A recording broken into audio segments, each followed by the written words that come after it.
Creo que habíamos acabado de recapitular casi todas las nomenclaturas de la página número 5 de Victoria del Castillo, ¿no? Muy bien, entonces, correcto. Entonces vamos a iniciar con módulo 3, ¿correcto? Muy bien, entonces vamos a iniciar con módulo 3. Espero que todos hayan podido descargar su documento de las lecturas del docente. Acuérdense que esas son las diapositivas para que ustedes tengan a la mano todo el material. Entonces vamos a iniciar entonces todo este cuadro. Muy bien. Correcto. Entonces vamos a iniciar con nuestro módulo 3, que nuestro módulo 3 pues es justamente un módulo diseñado para aprender árboles genealógicos, patrones y patrones de herencia. Entonces, si ustedes ya descargaron su material, entonces se podrán dar cuenta en la primera diapositiva tenemos una representación, ¿verdad? En realidad esta imagen que les puse aquí, pues sería una representación, ¿verdad?, tradicional mexicana de un árbol genealógico. Sin embargo, debemos recordar que con respecto a un árbol genealógico familiar, lo que se hace en el área de genética, pues nos interesa saber cómo un evento patológico se presenta en la familia, cómo se disgrega, cuántos miembros familiares están afectados, en qué orden se fueron afectando, qué dato clínico presenta, etc., ¿no? Eso es muy importante con respecto a las genealogías o árbol genealógico familiar. Muy bien. En nuestra página número 5, de estas diapositivas, me muestra una serie de representaciones gráficas para estas nomenclaturas y entonces vamos a ir revisando todos los datos necesarios. Nos vamos a ver ahí. Por ahí Edwin me avisó ahorita unos momentos empezando la clase que la liga para subir el trabajo tenía la fecha equivocada, entonces no importa, síganla subiendo. Yo la voy a modificar, ya no me dio tiempo modificarla porque tenía problemas de internet, como que de repente se va y viene el internet, entonces no la pude modificar, pero ahorita terminando la clase la modifico, quedamos que para viernes, entonces viernes va a ser, no hay problema. Muy bien, correcto. Vamos entonces a empezar con las nomenclaturas básicas, ¿verdad? Nomenclaturas básicas que corresponden a paciente masculino o femenino, representados con un cuadrado para masculino, círculo para femenino. Sano. Si el paciente se encontrara patológico, entonces se utilizan nomenclaturas en donde todo el cuadro o todo el círculo se localiza cerrado. Este sería para el caso, ejemplo, de que ustedes quisieran decir, ejemplo, el paciente tiene diabetes, correcto, ¿no? Entonces, ¿tiene o no tiene diabetes? Sin embargo, hay otras patologías en las cuales el paciente no presenta una patología franca, sino presenta una serie de datos clínicos que a veces son denominados en nuestras nomenclaturas como criterios mayores y menores. Ajá. Ejemplo, vamos a ver si alguno de ustedes se acuerda de alguna patología que hayan visto en alguna otra materia que cuente con criterios mayores y menores. Vamos a ver, denme un ejemplo. Quiero utilizar algunos que ustedes sí conocen para después movernos al...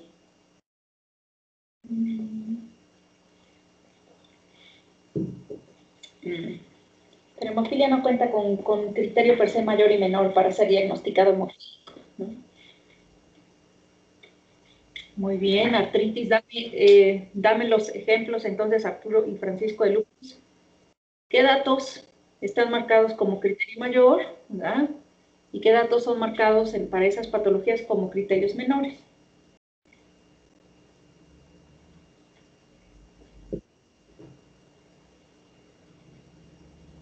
Vamos a ver si se pueden acordar de algunos datos, no todos, ¿no? Nada más denme, por ejemplo, 2 mayores, 2 menores, nada más para ir haciendo un cuadro.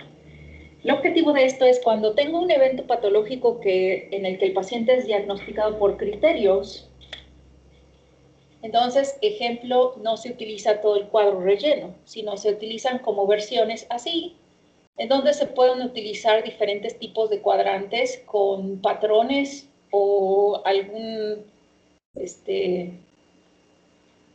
a ver, así, con patrones de marcas, ejemplo, para representar qué es lo que tiene. Y entonces te tienen que dar un cuadro de referencia donde te digan, si el paciente le pintamos este cuadrito, entonces el paciente tiene, vamos a ver si ustedes me ayudan aquí con un evento patológico que ustedes conozcan, para que sea más fácil recordar, ¿no?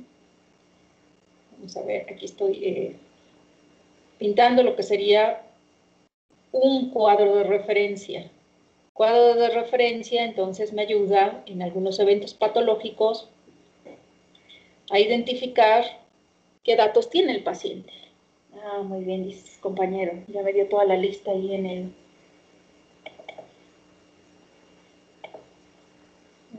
Aquí lo abro.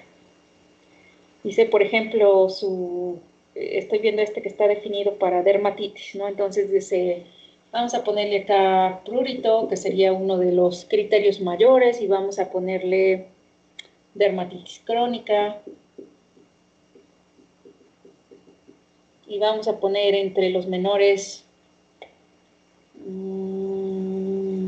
conjuntivitis. Y vamos a ponerle prurito. No, ya había prurito arriba. Sudoración. Vamos a ponerle sudoración. Muy bien. Entonces, utilizando lo que Elizabeth me compartió, esa tablita que Elizabeth me compartió, solamente para poner un ejemplo, porque esto mismo vamos a hacer con nuestros eventos patológicos genéticos. Los eventos patológicos genéticos, algunos, no todos, están divididos para el diagnóstico en criterios mayores y menores. Entonces, me interesaría saber si un paciente, ejemplo, y vamos a ver si pueden rápidamente contestar en el chat de acuerdo a lo que escribimos, ¿no? Si me dicen, tengo este femenino y me dan este tipo de marcas,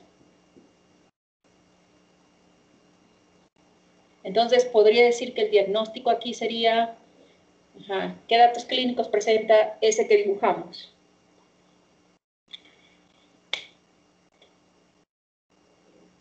De acuerdo a la tabla de referencia, siempre me deben proporcionar una tabla de referencia. Muy bien, vamos a ver. De acuerdo al diagnóstico que pusimos aquí, solamente 4 datos. 4 datos. Entonces, muy bien, compañero. Entonces, el dato ahí diría, la paciente tiene conjuntivitis y sudoración.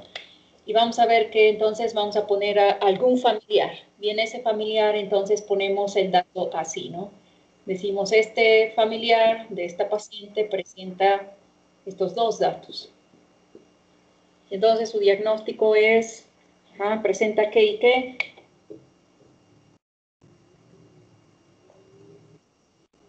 Entonces se tiene el prurito y sudoración. Y así, ejemplo. Este solamente ha sido un ejemplo. Si hubiera más datos como las tablas que me puso Aramis me puso una tabla enorme, ¿no? Si hubiera más datos, el cuadro, ¿verdad? Puede ser dividido, ¿verdad? O el círculo puede ser dividido incluso en 6 secciones. Entonces ustedes tendrían más o menos algo así, de acuerdo al número de datos clínicos que ustedes necesiten para ese evento patológico. Entonces, cada dato clínico tiene un color o algo para indicar qué dato clínico particular tiene ese paciente. Ejemplo, lo podrían poner así, ¿no? de acuerdo al número de datos clínicos que sean de relevancia para ese paciente. Correcto. Entonces, esto que les puse en el pizarrón solamente es para representar que en patologías, sería este ejemplo, ¿verdad? En patologías donde el diagnóstico es generalmente desde el inicio y tiene o no tiene, ejemplo, dijimos diabetes, que solo lo marco así. Pero en patologías particulares me interesa saber qué datos clínicos tuvo el paciente, entonces ahí sí me lo tienen que desglosar en estos que se llaman cuadros de referencia, ¿correcto? Y eso solamente estamos hablando de, en una genealogía familiar, me indicarán o no, a través de una serie de patrones, ya sea color o rayas, ¿verdad? A veces ponen puntitos, no lo sé, qué evento patológico está mostrando ese paciente. Muy bien, entonces, hasta ahí recapitulamos la primera parte, que serían sanos y patológicos. Muy bien, hasta ahí, ¿alguna duda? Muy bien, ¿alguna duda antes de que borre? Correcto.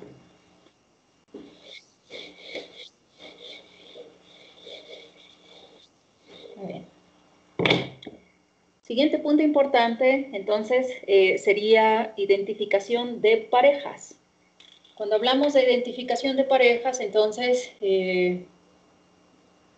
las parejas se representan así, unidos por una línea media, ¿verdad? Y hacia abajo, para indicar si el paciente tiene descendientes. Es decir, si el paciente tiene descendientes, entonces se pone una línea hacia abajo indicando el número de hijos, hijas que estos sujetos de estudio tienen, ¿no? Esto sería pareja y sus respectivas generaciones. Ahora, también pueden encontrarse el caso, y aquí aleatoriamente lo estoy poniendo derecha o izquierda, hombre o mujer. Es decir, no es tan relevante, aunque en algunas nomenclaturas antes ponían que específicamente se tenían que poner varones a la izquierda, mujeres a la derecha, pues es irrelevante, ¿no? Es irrelevante poner el orden de hombres o mujeres a la izquierda.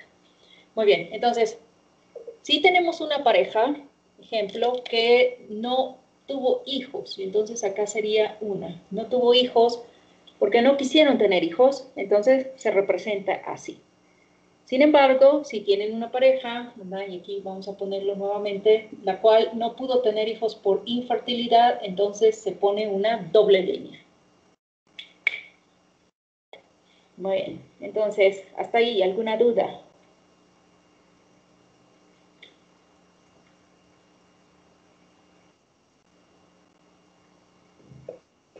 Muy bien, muy bien. Correcto. Vayan poniendo mucha atención y tomen notas, debido a que vamos ya a tener una siguiente práctica. Y entre la siguiente práctica será que ustedes elaboren un árbol genealógico familiar de sus familias, siendo ustedes el sujeto propósitos. Ahora vamos a entender qué es eso del propósitos. Propósitos es aquel sujeto, y vamos a poner este, lo vamos a marcar con una flecha. El propósito siempre tiene que estar indicado en un árbol genealógico familiar. Me tienen que decir quién es y qué significa el propósito.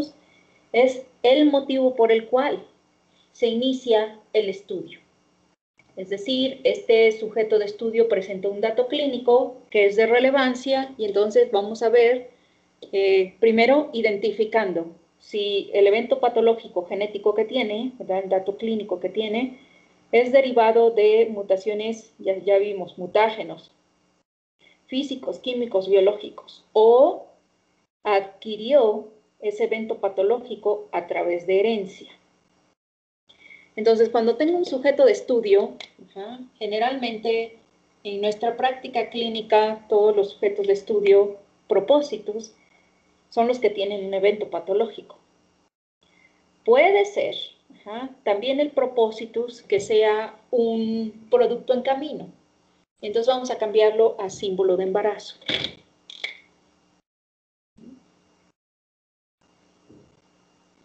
El propósitus también puede ser un embarazo.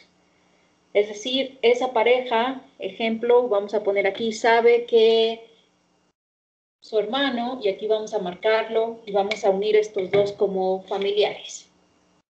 Ajá, y vamos a poner a los correspondientes padres, ¿no? Ya no me quedo igual. Listo. Entonces, ya ahí tenemos los padres. Vamos a decir que esta pareja está cursando actualmente con un embarazo. Y vamos a decir, acude a su consulta a 3 meses de embarazo. Y esta pareja está sana. Y sus hijos están sanos. Y el bebé no lo saben. Pero acuden a la consulta para revisar si este bebé pudiera heredar o no el evento patológico que el tío tiene. Entonces, aunque el tío es el patológico, es este producto, motivo por el cual se inicia todo el estudio. Y entonces a eso se le llama propósitos. Propósitos es el sujeto por el cual se inicia la investigación. Ahora, dije que como parte de esta sesión, de este módulo, ustedes realizarán su propio árbol genealógico, siendo ustedes quienes inician el proceso. Entonces, ustedes serán el propósito, ¿no? Muy bien. Símbolo de embarazo, ahí voy a recapitular 2 datos con respecto al símbolo de embarazo. En algunas literaturas se los pueden poner únicamente así. Ajá. En otras literaturas lo ponen con una letra E. Ajá. E incluso en algunas literaturas que esos no nos han gustado, utilizan este símbolo para decir, y aquí vamos a poner 4, número 4. Para decir que hay 4 hijos o hijas de origen desconocido. El rombo original significa que no se sabe o no se sabe el género, el sexo del sujeto de estudio, y esto solo sucede durante embarazo. Ahora, ustedes me dirán por ahí, ¿verdad? Porque hay gente que me dice, pero si ya le hicieron una ultrasonografía, ya saben que es niño, ¿lo podemos marcar niño? No. ¿Y por qué no? Las ultrasonografías ustedes deben recordar que no son tan efectivas, ¿no? Pese a que ya tenemos 3D, 4D, etcétera, y que efectivamente se pueden ver muchos detalles, aún así, nosotros siempre le decimos al paciente, es sugestivo de que sea varón o sugestivo de que sea mujer. Sugestivo. Porque en genética existen diversos eventos patológicos que te pueden llegar a causar una ambigüedad de genitales. Esto, ¿verdad? Pues afectaría de tal modo que si ustedes por ultrasonografía, vamos a decir que determinan que el feto parece ser niña, y resulta que después de que nace se dieron cuenta que era un proceso de ambigüedad de genitales y que es niño. Entonces, ¿qué le dicen a los papás, no? Por ese motivo, siempre se les dice, ustedes deben ser muy conscientes de decirle a sus pacientes, ultrasonografías solamente son sugestivos, se otorga sexo, ¿verdad?, al sujeto de estudio hasta nacimiento. Una vez que nace y que ustedes pudieron certificar que efectivamente, por genitales es masculino o femenino. Pero claro, también existe otra técnica, ¿verdad? Una técnica que podemos utilizar y que directamente me podría proporcionar un cariotipo de ese bebé en camino, que sería ¿cuál? Vamos a ver si alguien se acuerda.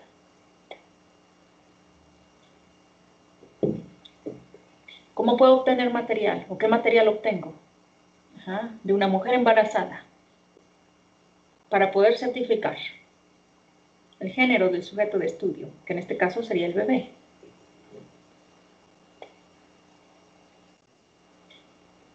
Correcto, líquido amniótico. ¿Cómo sacamos el líquido amniótico, Francisco? Correcto, amniocentesis. Muy bien, Sebastián, muy bien, Elizabeth. Es decir,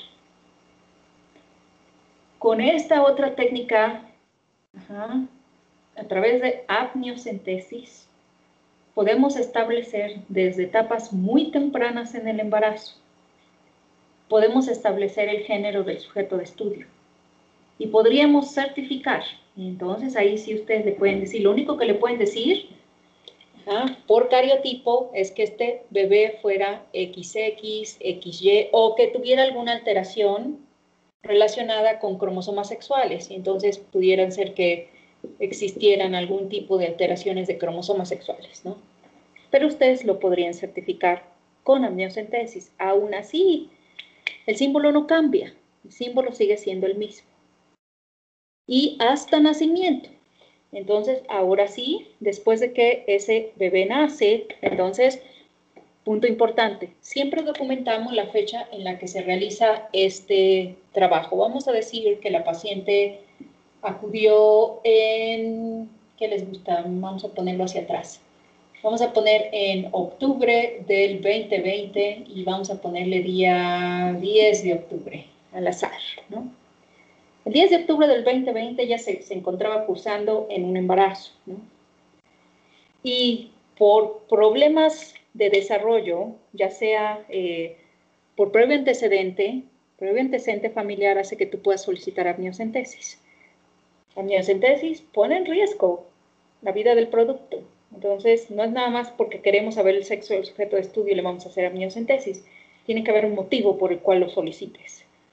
Entonces, vamos a decir que se le realiza amniocentesis debido a que existe este evento patológico importante en la familia y los padres quieren descartar. Se indica amniocentesis también en mujeres añosas para identificar que el producto sea con alguna trisomía, tetrasomía, pentasomía. Entonces, ahí sí hay una clara indicación. Entonces, ahí le realizan. Pero sigue siendo así, ustedes ya tienen el diagnóstico anotado. Sigue siendo el mismo símbolo. Ya sea que ustedes le pongan la E o sin la E, significa embarazo en curso. Ahora, este símbolo que dije aquí, ¿verdad? Es un símbolo que sea incorrecto en cierta manera. Les voy a enseñar a utilizar el correcto, ¿verdad? Cuando, ejemplo, vamos a decir que, vamos a cambiar aquí, vamos a poner hasta arriba, que son los que menos sabemos. Ustedes le preguntan, ¿verdad? Están entrevistando a esta señora y dice, mis papás, vamos a poner a los papás de este lado, ¿no? Vamos a decir que ella es hija única, para no pintar otra línea ya. Ella es hija única, padre, madre, y entonces dice, pues mis padres son sanos, pero el abuelo, más bien la abuela, tuvo, y entonces acá le ponemos una línea así de hermanos, y me dicen, no está segura, ¿verdad? Pero fueron 10. Vean el símbolo que utilicé. Entonces, vamos a decir que si la abuela tuvo otros 10 hermanos, ella es la número 11, tiene 10 hermanos, y le preguntan, oye, como ustedes son el médico tratante y están aquí atendiendo a este producto en camino con una probable alteración, le preguntan a la señora, ¿podría usted investigar con su mamá, ¿verdad?, el orden de estos sujetos de estudio y si alguien tenía un evento patológico? Entonces dice, no, pues ya no se acuerda, ¿no? Ya tiene, la abuelita, vamos a ponerle 80 años.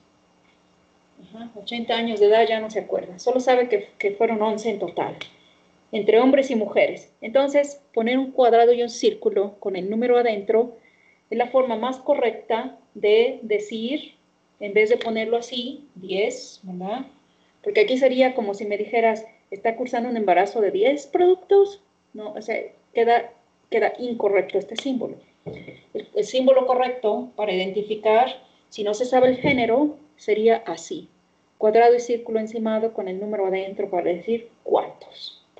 Muy bien, entonces ahí recapitulamos y dijimos que hasta nacimiento se le otorga el género al sujeto de estudio y entonces cambiarían el rombo y después dicen, regresó en, vamos a poner la fecha de hoy, regresó el 24 de febrero del 2021, y al 24 de febrero del 2021 ese bebé ya nació. Y entonces ustedes lo actualizan y dicen, fue femenino, punto, ¿no? Hasta entonces lo actualizan.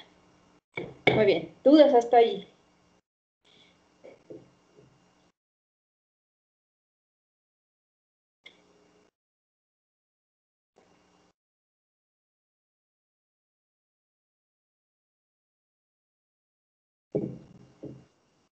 Muy bien, muy bien.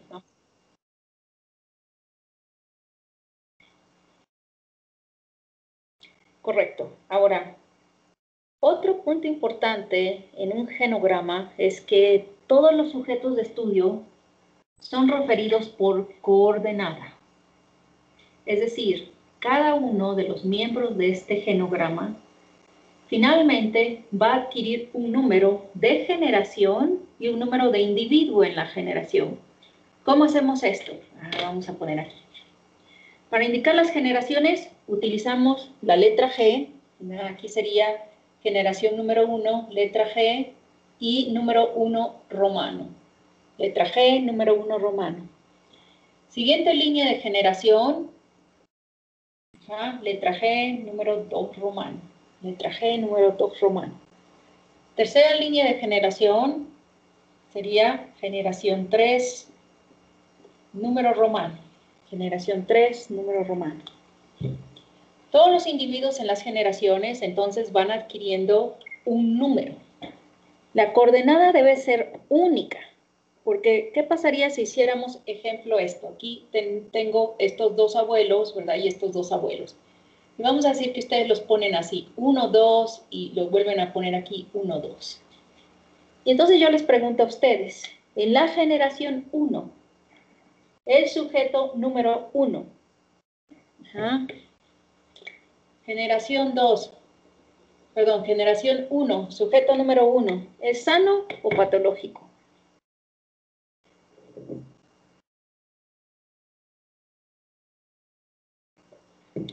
Vamos a ver, contesten en el chat.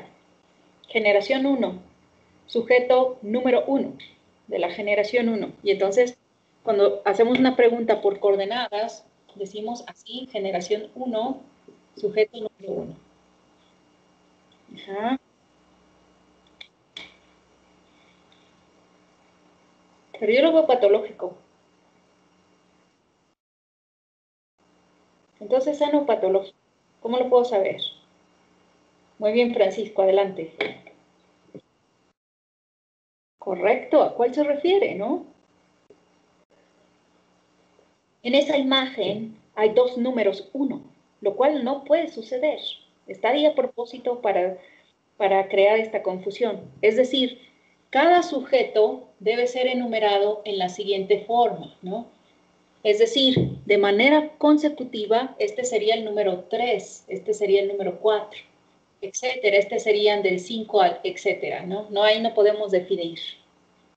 Es decir, ahora sí, ya todos tienen números claros. Todos van adquiriendo una numeración consecutiva con números arábigos. Y entonces, ahora sí, cuando yo les pregunte, vamos a cambiar la coordenada, vamos a seguir poniendo propósitos como embarazo en curso para poner ejemplos, ¿verdad? Entonces vamos a decir que si ahora en el examen, así como cuando estamos revisando casos clínicos, siempre decimos el sujeto generación número 2, el sujeto número 5,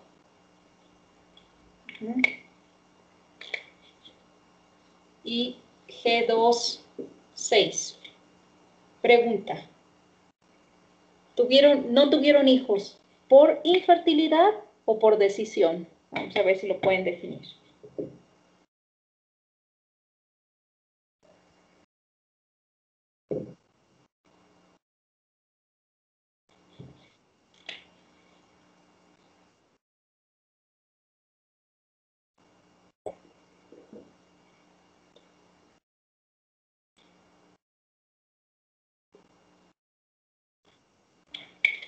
Muy bien, correcto. Entonces identificaron. Acuérdense que este es de infertilidad, este es de decisión. Correcto.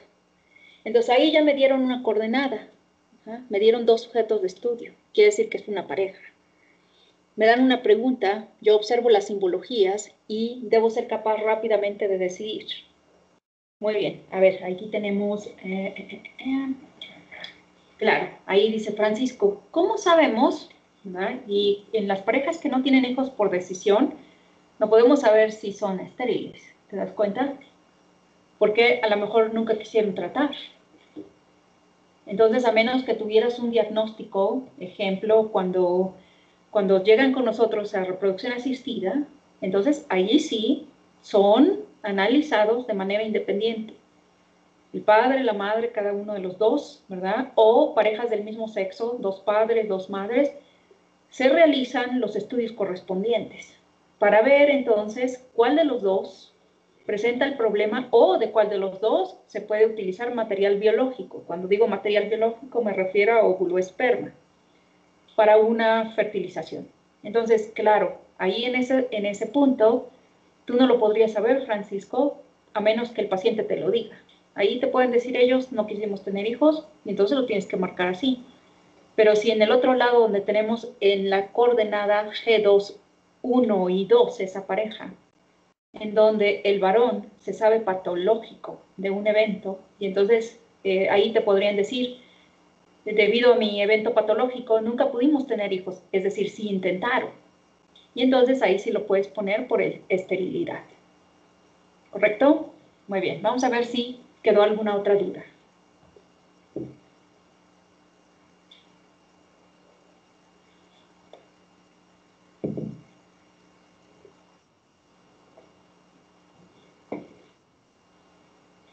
Muy bien, muy bien. Vamos ahí bien.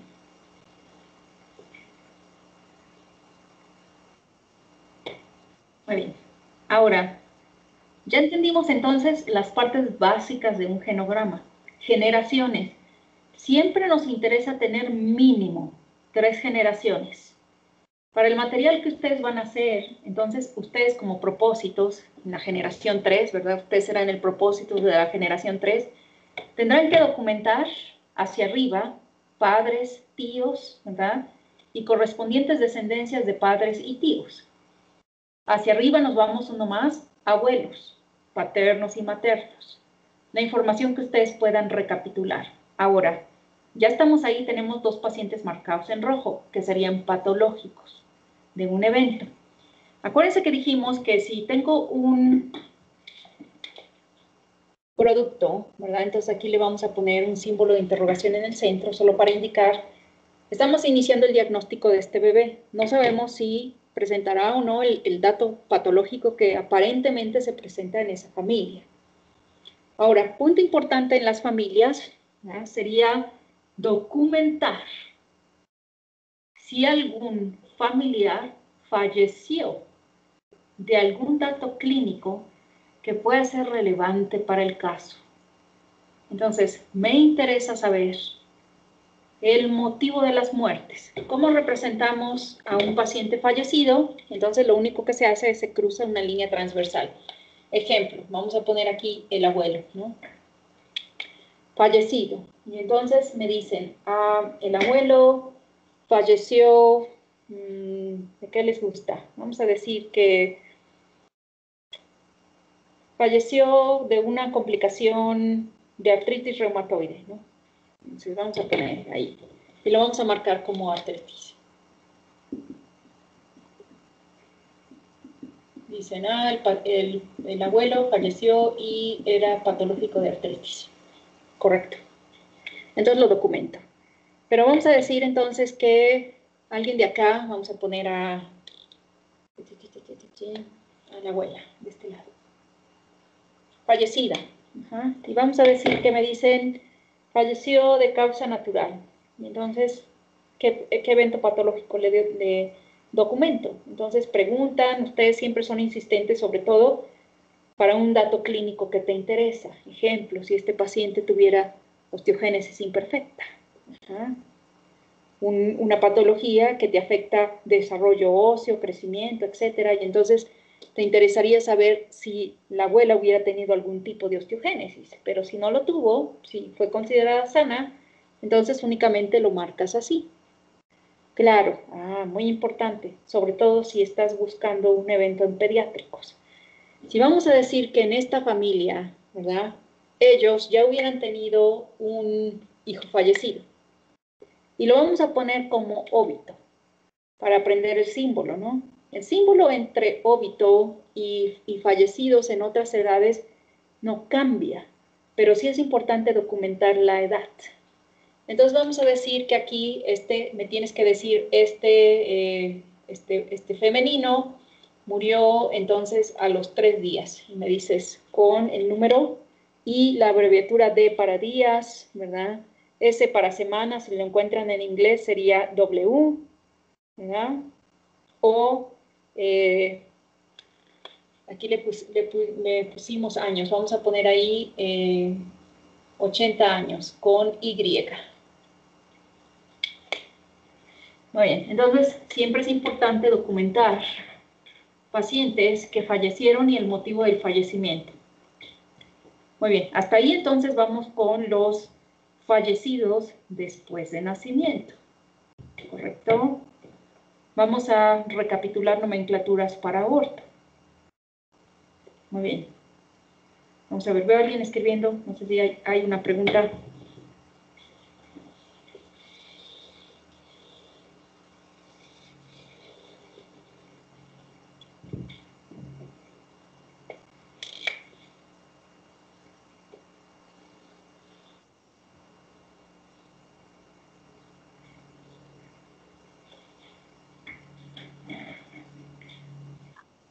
El D sería días. Si pones la letra D es igual a días, ajá, S igual a semanas, ajá, y A igual a años. Pero también los puedes encontrar en inglés, y en inglés la D se mantiene como días, W como semanas, ¿verdad? Y Y como años. Entonces es lo único que significa. Acuérdense que la mayoría es muy importante, ¿verdad? Muy, muy importante. Que ustedes siempre se capaciten, sobre todo en las lecturas de inglés.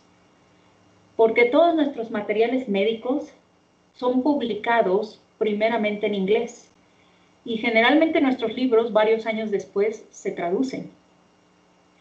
Lo cual sería un problema, ¿no? Porque tú lo que quieres leer es literatura nueva, casos clínicos nuevos. Por este motivo, entonces, les sugiero a todos, ¿verdad? No solo lo hagan por pasar los niveles de inglés que necesitamos para la escuela, pero si ustedes aspiran a una residencia médica, entonces todo el material de lectura siempre va a ser en inglés. Buscar casos clínicos nuevos, etcétera. Si ustedes quieren publicar un caso clínico, quieren trabajar en investigación, lo tendrán que hacer en inglés. Entonces, siempre es importante. Cuando ustedes tienen incluso, ¿verdad? Alguien dice, yo no me voy a dedicar, yo no voy a hacer residencia, pero como médico general, ¿verdad? En tu lectura diaria de actualizaciones, también los materiales clínicos vienen en inglés. Muchas notificaciones de medicamentos, ¿verdad? Entran, salen del mercado, etcétera, también vienen en inglés. Entonces, siempre es importante que ustedes traten de manejar lectura, al menos por lectura, si no lo quieren hablar, el entendimiento de inglés, ¿no? Entonces, es un buen comentario extra. Muy bien. Vamos a documentar entonces aborto. Nos interesa, sobre todo en el área genética, para aquellas parejas que no pudieron tener hijos, y entonces vamos a utilizar este símbolo, ¿no? Vamos a decir que de esa pareja que no pudo tener hijos, cuando documentamos, y aquí vamos a poner el símbolo utilizable para aborto es un medio triángulo, es decir, es la mitad de lo que sería un embarazo. Un embarazo es un rombo, este sería la mitad del rombo, ¿no? Ahora, se documenta de la siguiente manera, y esto lo tienen muy bonito diseñado en la página 6 de las diapositivas. Página 6 de las diapositivas, si quieren poner una nota ahí. Se documentan aborto espontáneo, y espontáneo, entonces se documentan así. Si fue espontáneo sano o espontáneo patológico. Los dos refieren a aborto espontáneo. Espontáneo sano sería, el producto salió, ¿verdad? Hicieron algunas pruebas de cariotipo, algún detalle, y entonces el producto se pierde por causas maternas, placentas, no se implantó, otros mecanismos, pero no por el desarrollo del feto. Cuando es un aborto patológico, quiere decir que el feto trae, per se, un evento patológico, y por ese motivo se ha perdido, ¿correcto? Ahora, tenemos, entonces aquí ya dije espontáneo, aquí espontáneos, ¿verdad? Sano y patológico. Entonces, sano y patológico. Voy a borrar estas abreviaturas. Bien. Ahora voy a poner en otro color los inducidos. Inducido sería que el aborto no se haya realizado de manera espontánea y entonces haya tenido que ser intervenido quirúrgicamente. Ya sea también puede ser sano, con una línea, esto significa inducido.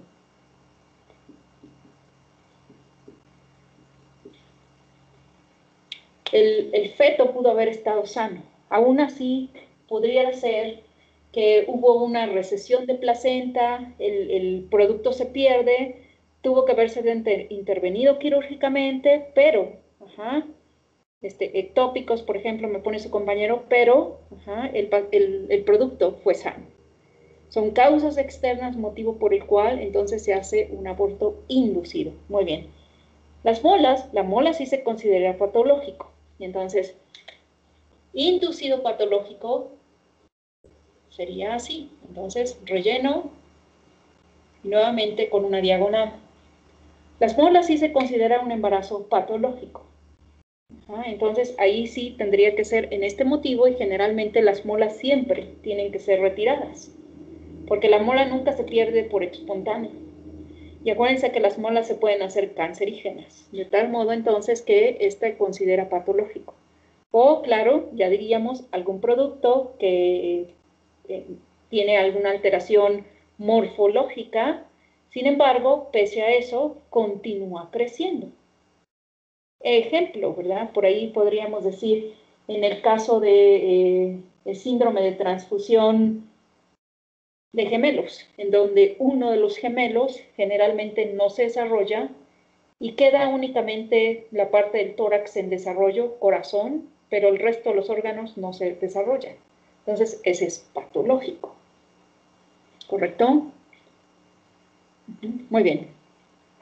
Ahora, con estos 4 símbolos, entonces aquí ponemos sano, el abierto, y patológico, el cerrado, ¿no? Con estos símbolos recapitulamos cómo se documenta actualmente un aborto.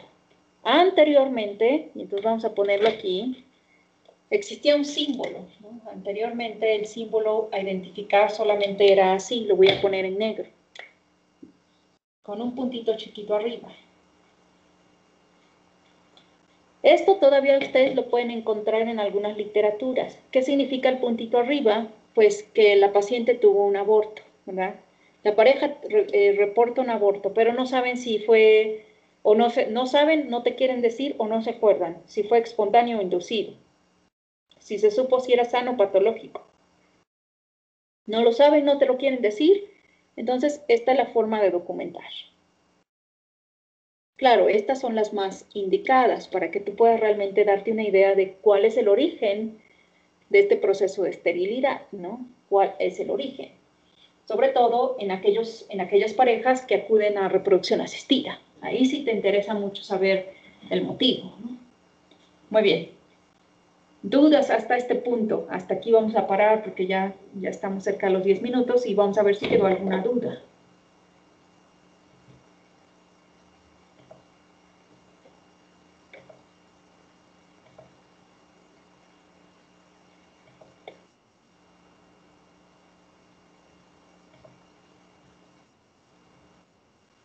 Bien, entonces, correcto, ella me pone, dice la diferencia entre los dos primeros. Los dos primeros serían abortos espontáneos. Estos son espontáneos y estos son inducidos, es decir, hubo intervención quirúrgica. Aquí no hay intervención quirúrgica. Símbolo abierto significa que el feto era sano y que la causa de la pérdida es de origen materno. Placentas, implantaciones, retención, etc. Hay muchas causas, motivo por el cual a nivel materno puede ser que se pierda el producto, pero no es el producto el que viene mal, ¿no? Y en el segundo, entonces aquí sí hay un aborto espontáneo, pero al hacer diagnóstico clínico se pone patológico. Trae alguna alteración, viene mal formado, tiene anencefalia, etc., ¿no? Muy bien, dice ¿Qué pasa si la madre tuvo un aborto inducido previo a su actual pareja? Entonces vamos a poner, cuando una pareja se separa, y entonces vamos a utilizar el símbolo, ¿no? Vamos a poner aquí, ¿no? Vamos a poner esta pareja, me queda muy apretado, vamos a utilizar este lado. Si esta pareja se separa, vamos a decir que con esta pareja no tuvo hijos, ¿no? Se separa.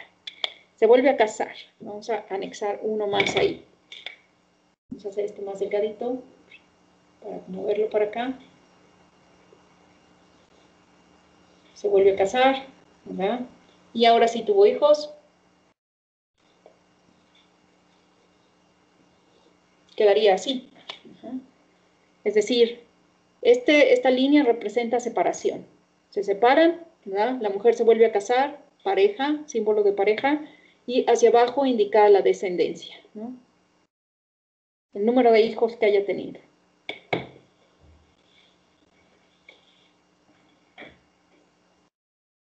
Luego dice...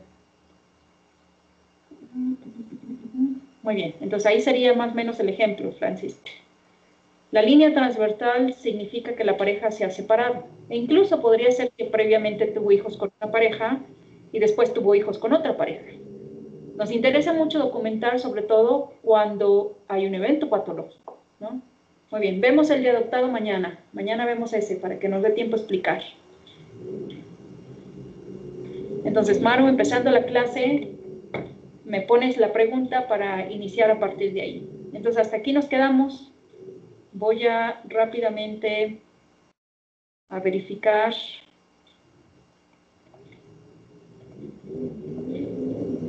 Vamos a verificar que nuestro ejercicio, que debe estar en el módulo número 2, ¿verdad? Módulo número 2, en el folder de actividades de la clase, actividad de la clase número 1, vamos a verificar que quede disponible para el día de mañana, ¿no? Vamos a modificar la fecha. Muy bien, 25, 26, ahí está, listo, ya quedó. Muy bien, está correcto y tiene intentos ilimitados, por si se equivocaron al subir el documento, lo pueden corregir. Listo, ya está, Edwin, ya avísenle a la clase, ¿no? Clase completa, ya saben que el documento está disponible hasta el día de mañana. Muy bien, vamos a pasar lista. Muy bien, Montserrat.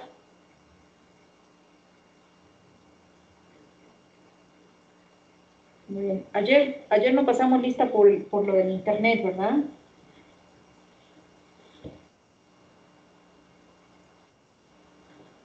Muy bien,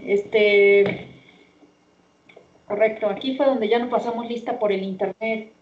Entonces, si dice ayer no hubo clase. Es que ayer era la junta. Correcto. Es que en uno de los grupos se me fue el internet y ya no pude pasar lista. No sabía cuál había sido. Muy bien, entonces, correcto. Muy bien. Daniela.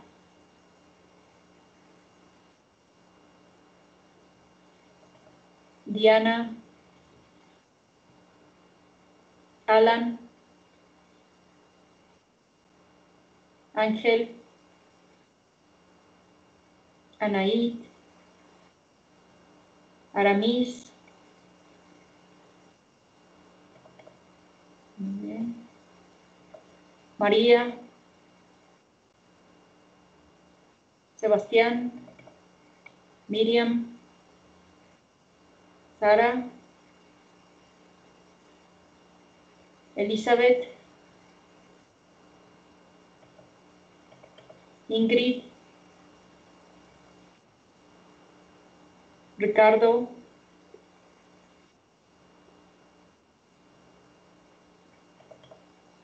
Elliot, ya contestó. Muy bien.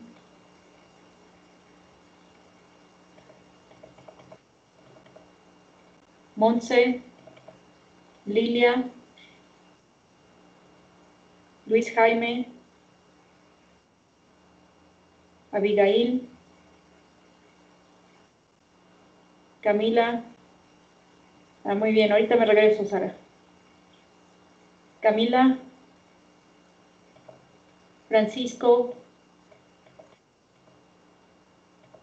Emanuel, Edwin, Miranda, Denise, Sheila, Lorena,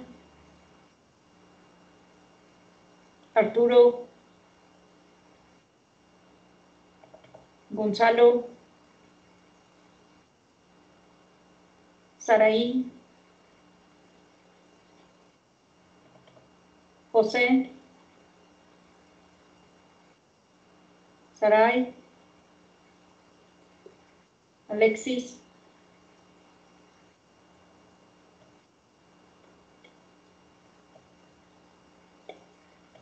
muy bien, María, Itzel, Juan Pablo, Anayeli, Nori, Oscar, Gerardo y Neftalí. Neftalí tiene problemas con su conexión, pero sí estuvo en clase. Me regreso con su compañera. Camila no contestó. Muy bien, y Sara ya contestó. Sí, doctora, disculpe, es que se trabó mi pantalla. Gracias. Listo. Neftalí. Doctora, ¿me escucha?